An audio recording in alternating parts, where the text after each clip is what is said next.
Sa parehong kalsada kung saan natin nakita yung abandonadong mansyon, may nakita tayong isang maliit na parang trailer na bahay. At dito nga, makikita talaga natin na itong bahay na to ay abandon na talaga.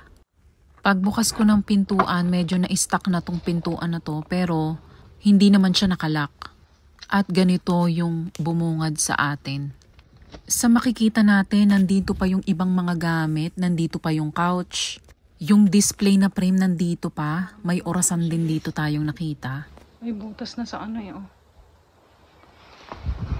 Medyo lumulubog na yung ano niya, so hindi na siya safe tapakan. Lumulubog na yung tawag nito, yung pinaka-flooring niya.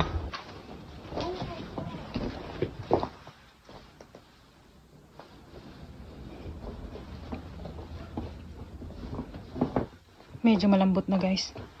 Malambot na yung tinatapakan natin dito, so hindi na safe. Ayan. Ayan.